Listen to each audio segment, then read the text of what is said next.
한국의 기대 수명은 세계 11이다. 한국의 의료 시스템은 흠잡을 데 없는 수준으로 국제적으로 인정받고 있습니다. 해외에 나갔을 때 가장 두려운 것 중 하나는 바로 병원에 가는 것입니다. 신뢰할 수 없는 의료 서비스에 대한 불안과 함께 언어의 장벽은 가장 큰 걸림돌인데요. 하지만 그 중에서도 의료비에 대한 걱정은 병원을 가는데 있어 가장 주저하게 만드는 원인이 아닐까 생각합니다. 오늘 소개해드릴 사연은 한국으로 전지훈련을 왔다가 단체로 교통사고를 당했다는 러시아 여성의 사연입니다. 그녀는 한국의 병원을 갔다가 큰 충격을 받았다고 하는데요. 과연 그녀에게는 무슨 일이 있었던 걸까요? 안녕하세요. 러시아 대학팀에서 여자 아이스하키 선수로 활동하고 있는 타티아나라고 합니다. 아이스하키는 무척 역동적이고 높은 체력을 요구하는 격렬한 스포츠입니다. 전 윙어로 뛰고 있으며 팀의 주장도 맡고 있어요. 아이스하키가 남자만의 전유물이 아니라는 걸 증명하기 위해 열심히 운동을 하고 있죠. 그런데 최근 저희 팀이 단체로 한국에 가게 된 일이 있었는데요. 그곳에서 저희 팀 전체가 정말 놀라운 경험을 하게 됐죠. 한국이라는 작은 나라에서 겪은 그 일은 역시 세상은 넓다는 걸 깨닫게 만들어 주었죠. 그 경험담을 여러분들에게 공개하려고 합니다. IPR 저희 팀원과 스태프들이 한국으로 가게 된 건 감독님 때문이었어요.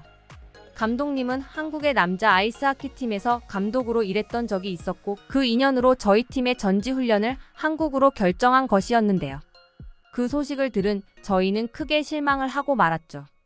왜냐하면 사실 해외 전지훈련이긴 하지만 그 지역을 관광하고 경험할 수 있는 기회이기도 하거든요. 때문에 평소 가보고 싶었던 유럽 어느 나라로 가게 될 줄 알았는데 당황스러울 수밖에 없었죠. 더구나 한국은 아이스하키로 유명한 것도 아니었고 그렇다고 관광지로 유명한 곳도 아니었으니까. 하지만 감독님은 현재 러시아에서 유럽으로 전지훈련을 떠날 수 있는 처지가 아니니 한국이라도 감지덕지하라는 말로 저희 불만을 일축했죠.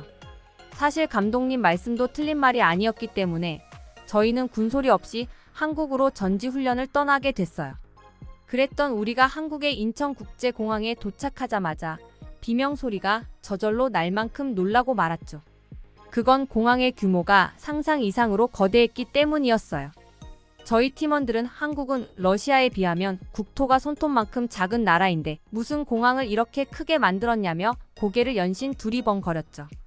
더구나 단순히 크기만 큰 것이 아니라 공항 내부에는 쇼핑센터라고 해도 무방할 만큼 다양한 상점들이 들어서 있었고 로비에는 안내 로봇과 무인 키오스크 등 최첨단 기술들이 적용돼 있었어요.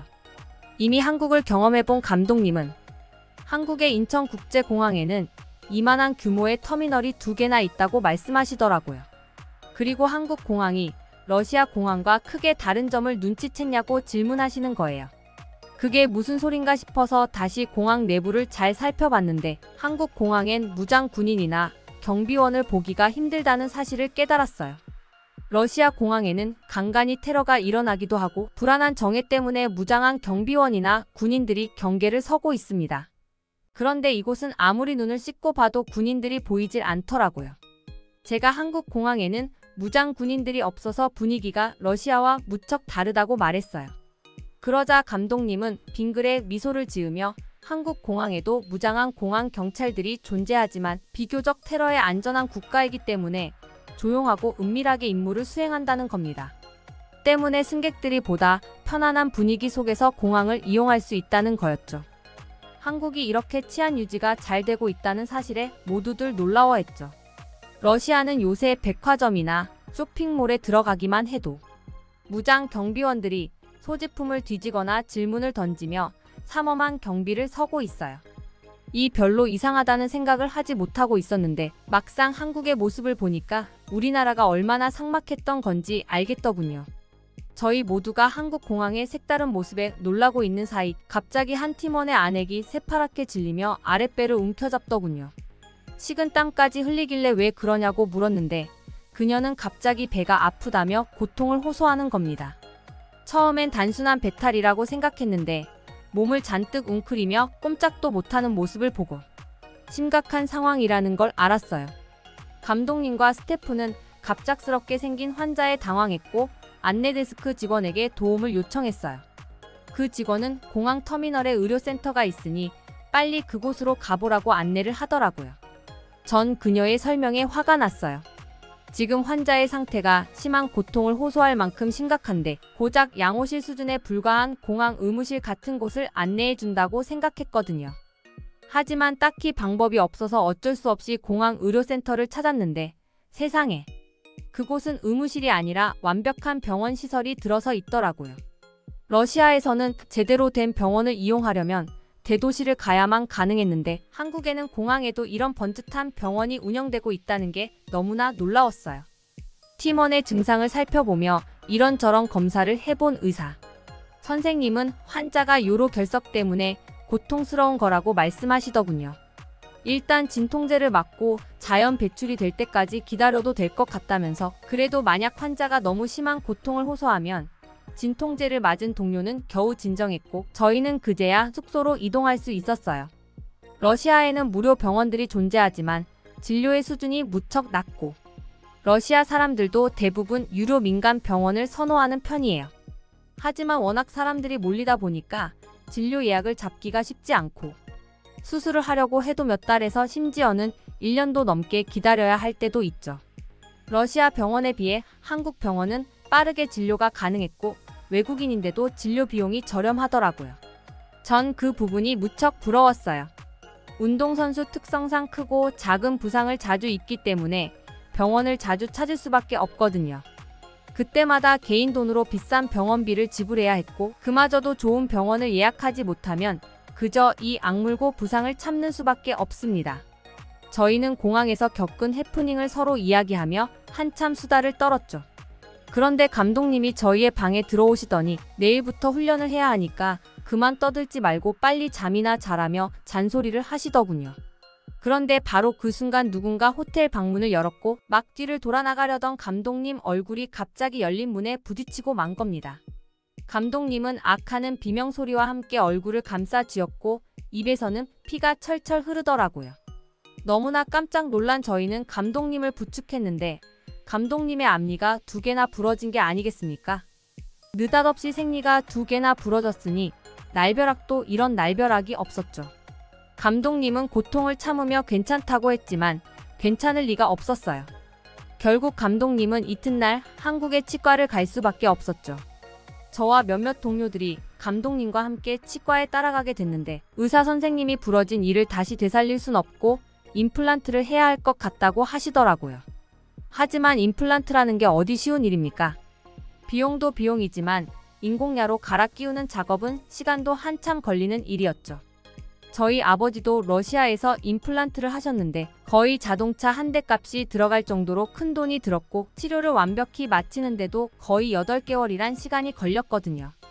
감독님도 그 부분을 잘 알고 있어서 임플란트를 하기엔 한국에 머무는 시간이 부족하다며 임시로 때울 수 있는 방법을 물었어요.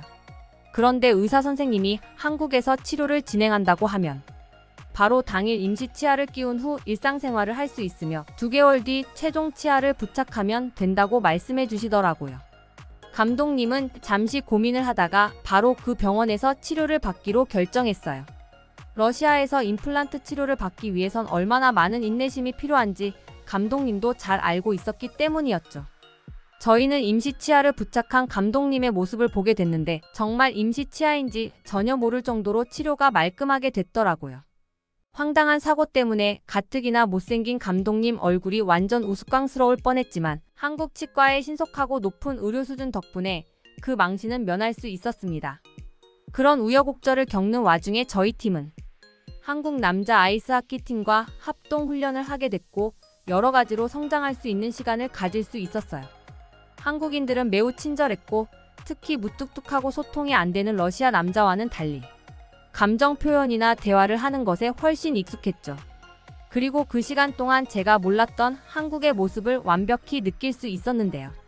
한국은 제가 생각했던 것보다 훨씬 발전된 나라였고 아름다운 문화를 간직한 정말 멋진 나라였어요. 저희는 한국에 있는 동안 열심히 훈련을 했고 남은 시간에는 구석구석을 관광하며 즐거운 시간을 만끽했죠. 한국의 경복궁이나 남산타워 같은 유명한 관광지도 구경했고 명동이나 홍대 같은 젊은 사람들이 많이 찾는 곳도 찾아가 잊을 수 없는 기억을 만들었죠. 그런데 말입니다. 전혀 예상하지 못한 사건이 벌어진 건 한국 일정을 거의 끝나갈 무렵이었어요. 그날은 훈련을 쉬는 휴일이었는데 저희 팀원들은 한국 친구가 모는 승합차를 타고 한국의 놀이공원으로 향하고 있었어요. 그런데 잘 달리던 차량이 갑자기 휘청거리더니 쾅 하는 소리와 함께 중심을 잃고 뒤집혀 버리는 게 아니겠습니까? 7명이 탔던 승합차는 말 그대로 아비규환이 돼버렸고 전 그 순간 죽음의 공포를 느끼고 있었죠. 다행히 모두들 안전벨트를 착용한 상태였기 때문에 교통사고 순간 창밖으로 튕겨나간 사람들은 없었습니다. 하지만 차가 전복됐기 때문에 아무도 탈출하지 못하고 대롱대롱 매달려 있어야만 했죠. 아무리 우리가 씩씩한 운동선수라지만 그런 상황에는 겁먹은 소녀에 불과했어요. 비명을 지르는 동료도 있었고 펑펑 울음을 터트리는 동료도 있었죠. 뒤집어진 차에 갇혀 있다는 것은 생각보다 훨씬 더 공포스러운 일이에요. 혹시 다른 차가 그대로 돌진하는 건 아닌가? 연료가 MH차에 화재라도 발생하면 어떡하나? 별의별 생각이 다 들더라고요. 하지만 구조대가 오려면 얼마의 시간이 걸릴지 예상할 수 없었어요. 그런데 차창 밖으로 우르르 몰려온 사람들의 얼굴이 보이더군요. 그들은 곧 구해주겠다며 안심하라는 제스처를 했어요. 그리곤 맨손으로 차량 창문을 부수기 시작하는 겁니다. 그러자 다른 사람들도 저희를 구하기 위해 행동하기 시작하더라고요. 구겨진 문을 열기 위해서 힘을 쓰는 사람들도 있었고 소화기를 들고 화재에 대비하는 사람도 있었어요. 수십 명에 이르는 사람들이 다 같이 저희를 구하려고 애쓰는 모습에 눈물이 왈칵 쏟아졌어요. 그리고 사고난 차량을 모른 채 하지 않은 시민들 덕분에 저희 모두는 무사히 구출될 수 있었습니다. 그리고 이내 구급차와 소방차가 도착을 했고 저희는 병원으로 급히 옮겨지게 되었죠.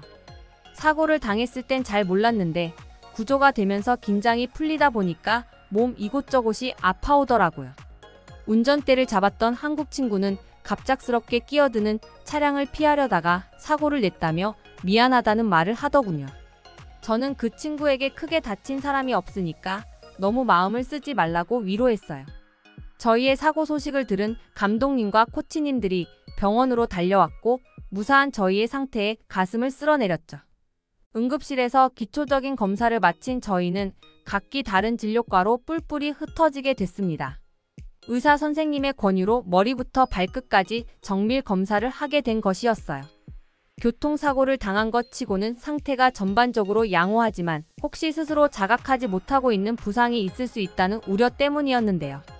외국인이기도 하고 운동선수이기도 하기 때문에 이참에 완벽한 검사를 해보자는 것이었습니다. 그래서 그 대학 병원에서 여러 가지 정밀 검사를 받게 된 것이었죠. 그런데 전 한국대학병원의 시설을 보고 깜짝 놀라고 말았습니다. 커다란 건물로 이뤄진 병원에는 정말 많은 사람들이 진료를 보기 위해 분주하게 움직이고 있었는데요. 특히 그 거대한 병원에는 정교한 시스템이 적용돼 있었고 다른 것보다 환자의 손목에 채워진 팔찌 하나로 모든 것이 해결된다는 것이 제 입장에선 너무 신기하게 느껴졌어요. 각 진료과에는 무인 키오스크가 있었고 제가 찬 팔찌를 키오스크에다 익히면 환자의 신상과 함께 어디로 가야 할지 또 얼마나 대기해야 할지 상세하게 알 수 있었습니다. 이 많은 사람들이 질서정연하게 자신의 순서를 기다릴 수 있는 건 바로 이러한 시스템 덕분이었죠. 만약 제가 러시아 친구들한테 한국 병원은 모든 것이 디지털화돼 있다고 말한다면 아마 좀처럼 믿지 못할 겁니다. 아직도 러시아 병원은 모든 걸 수기로 작성해야 하고 알아보기 힘든 필체로 쓴 의사 선생님의 처방전을 받아야만 하거든요.